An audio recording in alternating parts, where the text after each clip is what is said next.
Bust it.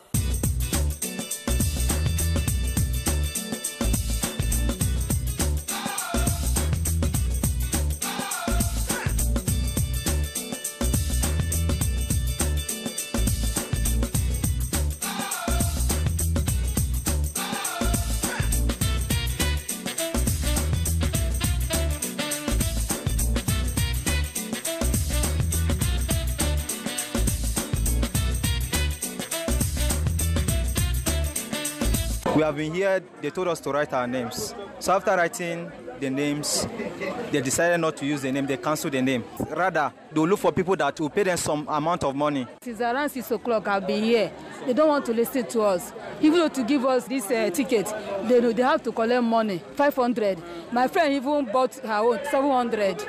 You can see the crowd around. We are not happy. We are pleading for the government to extend. The 31st of August, the last day in the month. Yes, those are some Nigerians who are appealing and complaining about the process of how the CVR has gone. In fact, not a few of them have said they request an extension of the continuous voter registration exercise, which was also extended by 2 weeks from the 14th to today, the 31st of August 2018. Now, INEC has said so far so good.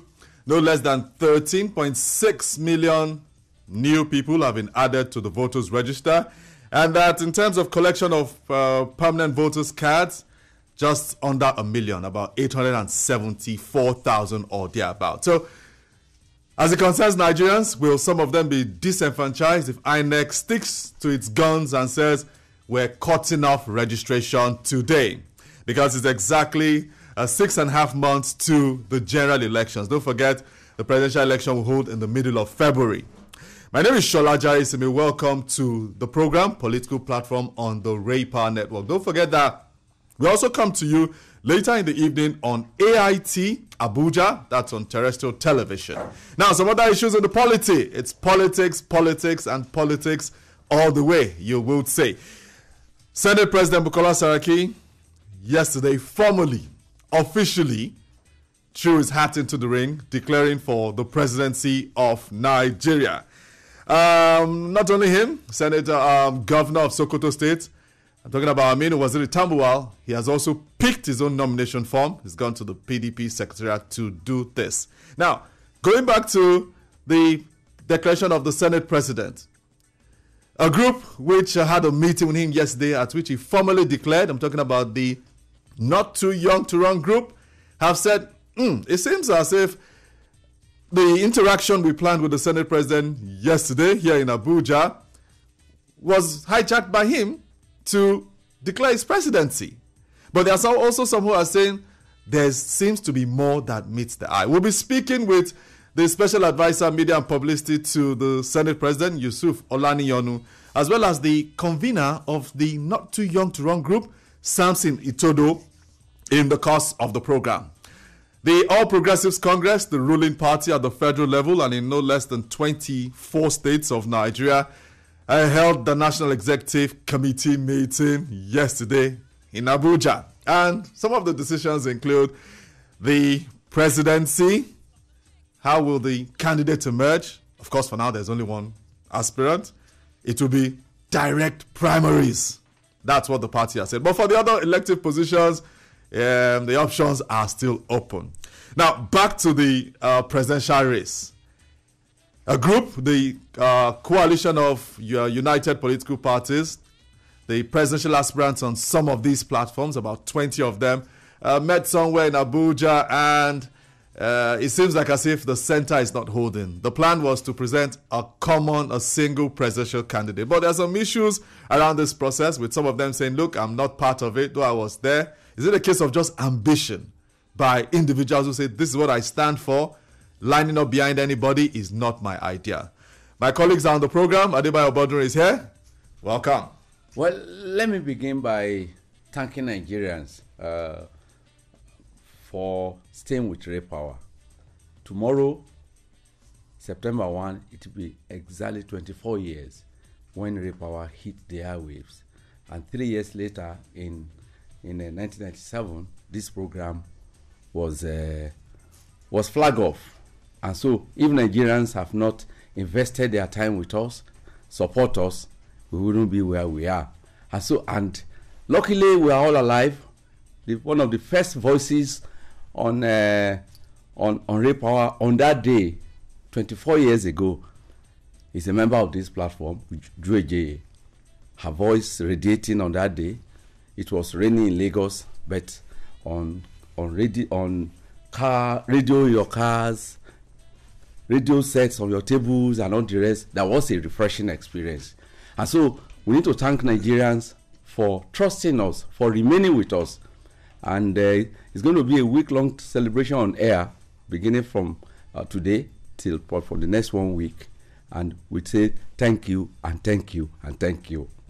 Well, we predicted yesterday, we analyzed here yesterday that it's not going to, it will stay true for at the APC neck for them to adopt the decision being pushed by leader of the party, Ahmed Bola Tinubu, and the national chairman, Adams Oshiomhole. And it turned out that it wasn't possible for the presidential election. Yes, it's good for them that they want to have direct primary, particularly if you have one candidate. And so they will use it as a gauge to tell Nigerians the popularity of their candidate, even though they may be voting for one or two candidates across the country. There may be some who will throw their hearts into the ring, but definitely there is one of them that can beat President Muhammadu Buhari. But there is an issue which they were not unable to resolve yesterday at the NEC meeting, and this has to do with nomination fees. What is being proposed is very, very high. It means ordinary Nigerians, me and you, may not be able to pick the president if we are members of APC. 21 million for the presidential force. No, 25 for the presidency, 21 for the governorship. And it was hotly debated, and they couldn't reach a consensus on it. But to me, I have a feeling if you pay a high nomination fees, I don't think it's really, really very good for our democracy.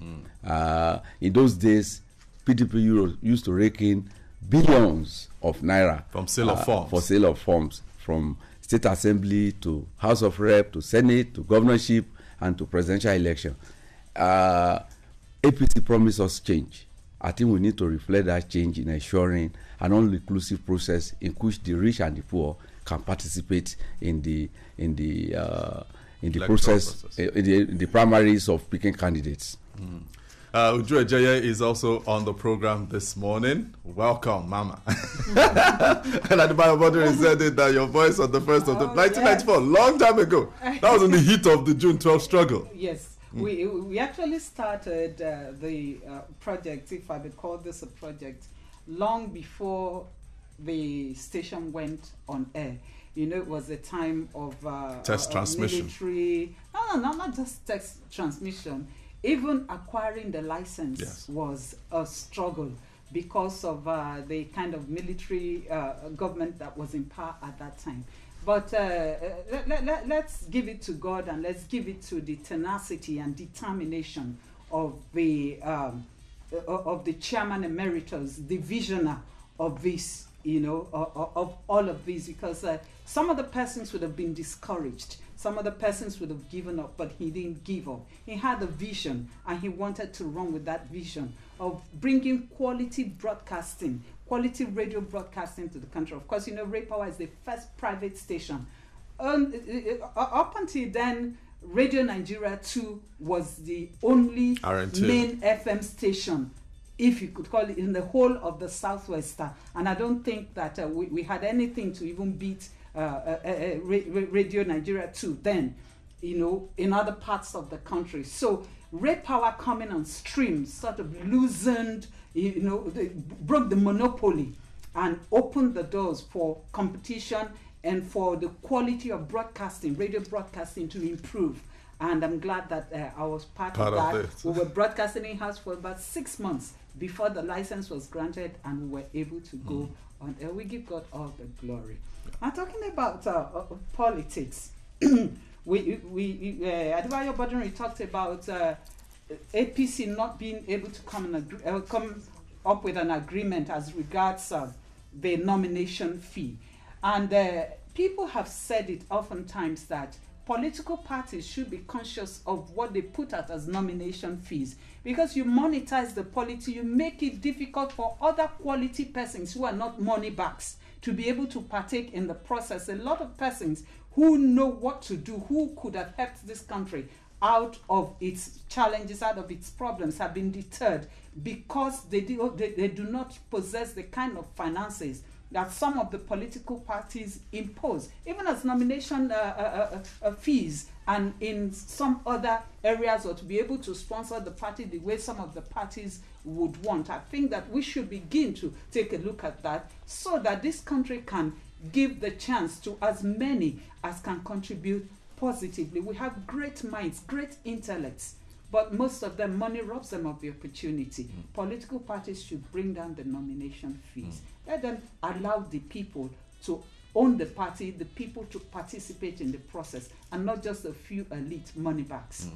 Amechi is also on the program. Amechi, before you launch into politics, within 48 hours, the president of Nigeria will be receiving 2 strong women. Theresa May was here on Wednesday. Angela Merkel of Germany, the most powerful woman in the world, as she's called, will also be here. What does this portend? And the president will be off to China to attend the Forum of China-Africa Cooperation. Nigeria, Africa, not just Theresa May, there is on an African tour, but also Angela Merkel. As Britain is trying to suddenly remember the Commonwealth, being relevant. Commonwealth that is almost dead, but because they are exiting from EU, they have remembered the Commonwealth. But the Germans will say, we have business interests here. If you allow the British, they will come and take what belongs to us. So Angela Merkel is also on another African tour, and she's coming with a huge business delegation to solidify the German business interests in Nigeria. But one African president said, Africa has decided to go with China.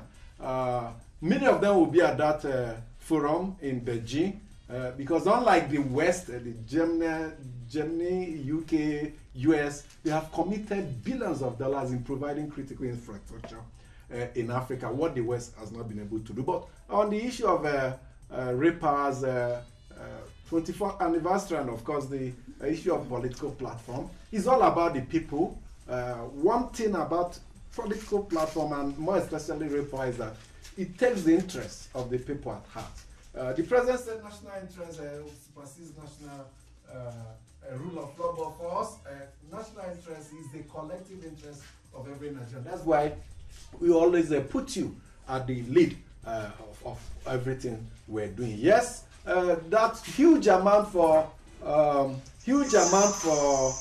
the APC's nomination fees and expression of interest fees is huge. Recall, President Muhammad Buhari was forced to go to the banks for a loan in 2014.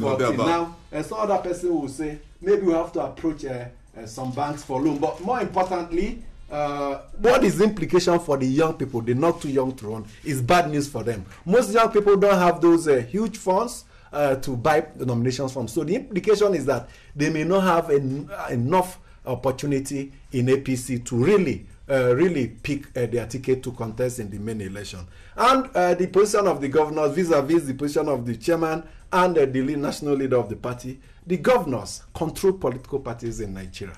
If they unite, they can even deal with the president, or force the president rather to toe their line. Recall how former President Obasanjo in 2003 had to kneel down before governors to beg them when they were almost pulling the rocks off his feet. When this struggle started, I said the governors will always have their way, and have had their way in APC. I pity the senators and House of Rep members who are hoping for an automatic ticket. You need to go and beg your governor. They are the little G gods in the state. So you need to go back and be in the good book of the governor if you're to come back, because if using the delegate system, they control the delegate. And for the PDP, it tells you it's still about the governor's dominance. They will determine, the few PDP governors will determine the presidential candidate of the PDP. Party. That explains why most of them are running around the PDP states, visiting frequently. They need to be in their good books. We'll take a short break now, and we will hear from you in our mail segment of the program, Political Platform.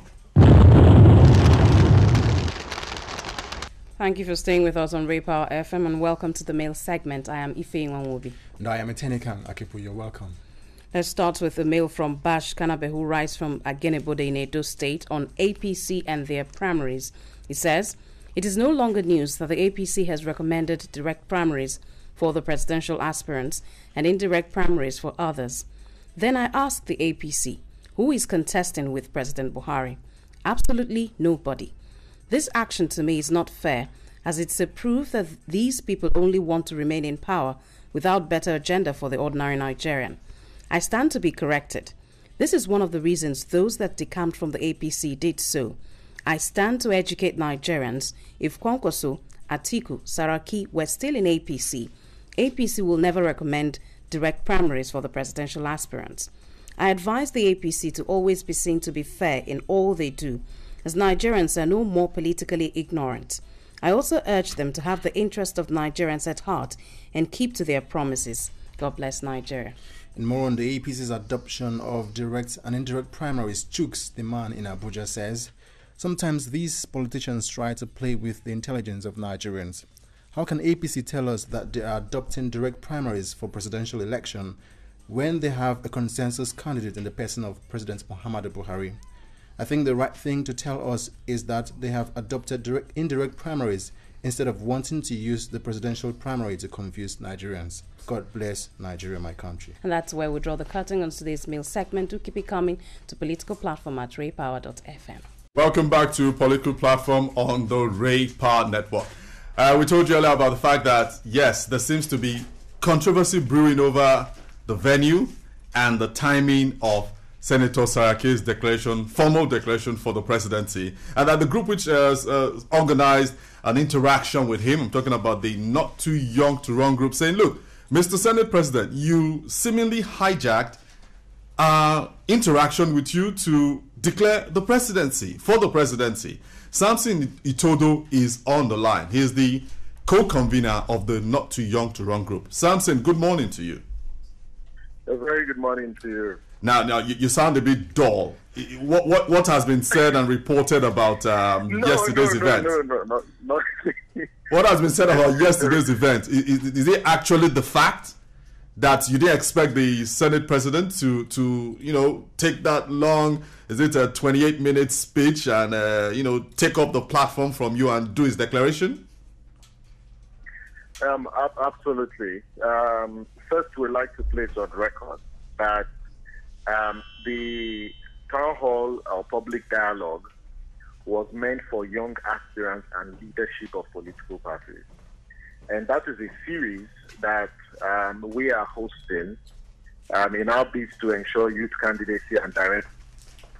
So we've been engaging political parties to reduce the cost of party nomination forms as well as uphold the tenets of democracy in the conduct of party primaries. So yesterday's meeting was the first with the leadership of the political parties. We were not aware that Saraki was going to use the platform, and it's quite unfortunate and irresponsible to do so. And the movement has issued a statement condemning that act, because that was not meant for any form of declaration. And we condemn the act and we dissociate ourselves from that declaration, because the Not Too Young to Run movement remains a non-partisan movement. And all we did was to facilitate a dialogue between young aspirants who are registered under the To Run platform to engage with leadership of the party. And we were quite disappointed that the Senate President, who was there as a leader of the PDP, would take that platform to declare his ambition. Yes, his office has issued a statement explaining and recognizing and stating the facts as they are, that we were not aware. But it's quite unfortunate that the Senate President has... I've heard some people said maybe your movement was all part of this, because they said, for instance, they were asking who made the payment for the hall, who did the organization, that maybe the PDP was also involved, and that may give them that leverage to offer one of their own that opportunity to make a declaration. No, Amici, this engagement was it's a PDP affair. What we were doing was facilitating that process, because from the Not Too Young to Run movement, young people have been registering to be part of, to run for office. And we've got young people who have said over 160 of them registered on the Ready to Run platform to run under PDP. And we shared the database with the PDP youth leader to invite the... Even if the bill was paid by the PDP, it's also part of the partnership. And based on our planning and whole structure of program, that program was not meant for any form of declaration. No one actually knew. But he went ahead and declared using that platform. If he wants to declare, look for another platform, just like other candidates or aspirants are doing. But not something... all right. We who are non-partisan. All right. You recall also that the Senate President, advised your group that the political environment may not be conducive for you to contest political positions at this time. And in the face of the astronomical amounts for nomination forms and the monetization of the polity, would you want to toe that advice, or how determined and what are the plans that you're making so that those of you who really want to contest can overcome some of the challenges in the political environment? I think it's important to put on record that the Not Too Young to Run movement remains and retains its identity as a non-partisan citizens-led movement that is committed to political inclusion. And for us, it's about advocacy and engagement. Now, for young people who want to run, and even when the president, when he was assenting to the bill, we came out and we told the world that the president only expressed his own opinion, and any young person who feels qualified to run for office, go ahead, because we are such a time where we need more young people in political governance. Yes, the parties have published their nomination forms. Yesterday, one of the high points of conversation was the fact that the PDP expects that aspirants to the House of Reps to pay 1.5 million. Okay, the aspirants were here, and they complained that cost. Chairman Uche Secondo assured them that he will go back to the NWC. Okay, thank you, Samson, for your contribution on the program. We hope this interaction would also involve the other 91 political parties. Absolutely. It Thank you very much. Serious. As of yesterday, we were expecting the APC chairman to give us a date. We are still following up, and the APC town hall would hold next week as well as the other. Thank you very much, Samson Itodo, for joining us on Political Platform. Thank you for your clarifications from your end there. You've heard Samson, though the allegations are still out there that there's a sync between Not Too Young to Run and the PDP, although he has tried to dispel that. Adebayo Boduri, this is something that is coming at a time that some other might be saying that, look, is the Not Too Young to Run movement now partisan?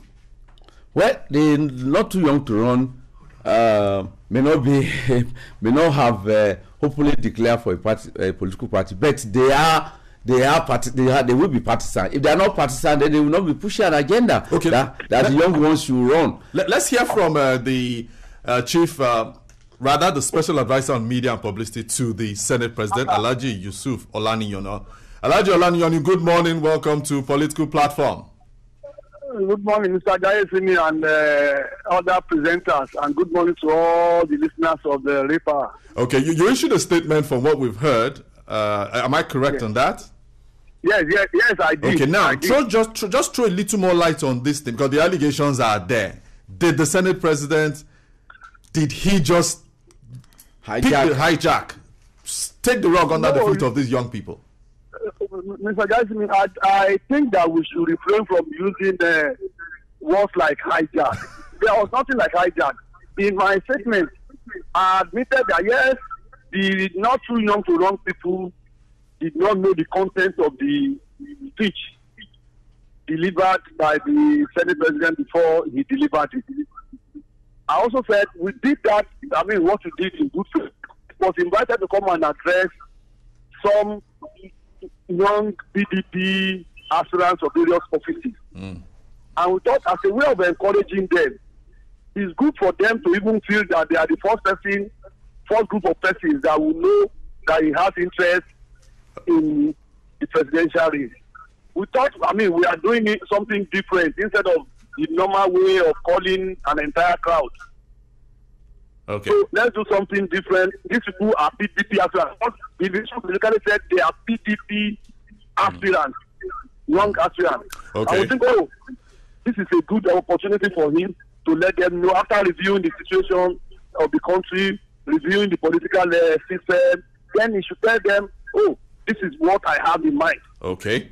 Thank you, Alhaji Yusuf Olani. It was done in good faith, yeah, exactly. Okay, so it was done in good faith, Alhaji Olani. No, it was done in good faith. No attempt to hijack, their program. No attempt to politicize a non-partisan group. But the people they were to address yesterday, they are partisans. They are PDP aspirants. Okay. Thank you for the further explanations you've thrown on this discussion as it has gone out there in the public domain. Now, Uju Ejeye, you also know the politics of political parties. Your take on this?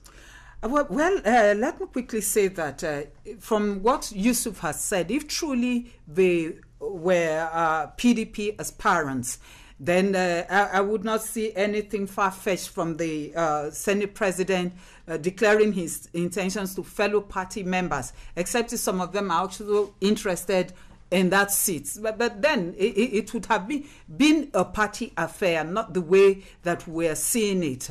But, and at the same time, Samson Itodo has clarified that they're also going to meet with the other political parties. They're looking for a date with the APC. He said it clearly that some of them are interested in running on the PDP platform. Some are also interested in running on the APC platform and other political parties. So they can't do everything in one day. It has to be one step at a time. And I think that's what they are doing. The discussions will continue politically on how to deepen democracy in Nigeria. Today is the last day in the month of August. The next edition will be coming to you on Monday. Then we'll be in September. And don't forget that Ray Power will be 24 by tomorrow, the 1st of September. Thanks for listening to the program. My name is Shola. On behalf of the crew, have a lovely weekend.